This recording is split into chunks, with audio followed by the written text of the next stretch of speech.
Տեսողական, լսողական, հոտառության, շոշափելիքի և համային։ Այս ամբողջը միասին ձևավորում են մարդու զգայական համակարգը։ Իսկ երբ բացակայում է թվարկվածներից որևէ մեկը, դրան ցավոք ոչինչ փոխարինել չի կարող։ Հետևաբար կյանքի ամեն պահը զգալու և վայելելու համար նախ պետք է ճիշտ վարվել մեր զգայական համակարգի հետ և խնամել այն։ Այժմ ճիշտ ժամանակն է լարել լսողությունը, քանի որ առաջիկա րոպեները նվիրելու ենք հենց ականջի խնամքին։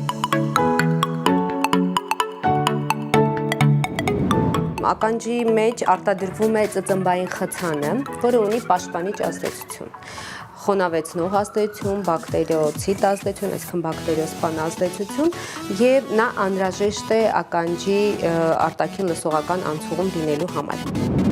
Իսկ մինչ այս բամբակյա փայտիկներին կշտապեք անվանել ականջի փայտիկներ, տեղեկացնենք, որ դրանց առաքելությունը ամենևին էլ ձեր ականջներում հայտնվելն ու ծծմբային խցանի հետ սերտ կապերի մեջ գտնվելը չէ։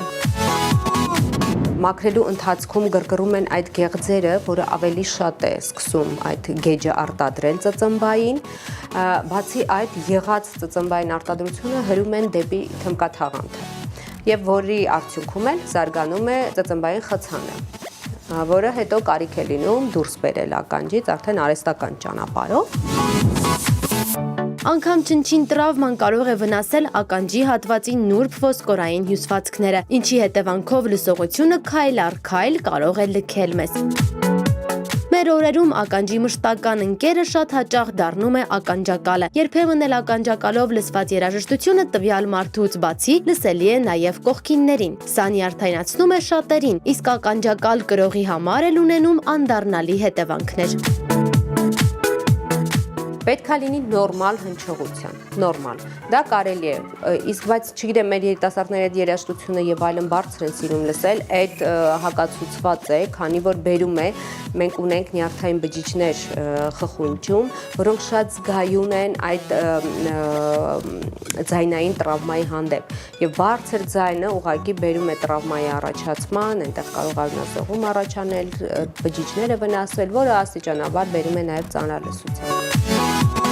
Իսկ մինչ աղմուկը կսարսափեցնի ձեր նյարդային բջիջներին, նշենք, որ Առողջապահության համաշխարհային կազմակերպության տվյալների համաձայն բնակչության 5%-ից ավելին կամ 466 միլիոն մարդ ունի լսողության խնդիր։ Եվ որպեսզի այս թվերը չավելանան, պետք է հետևել ականջի խնամքի կանոններին։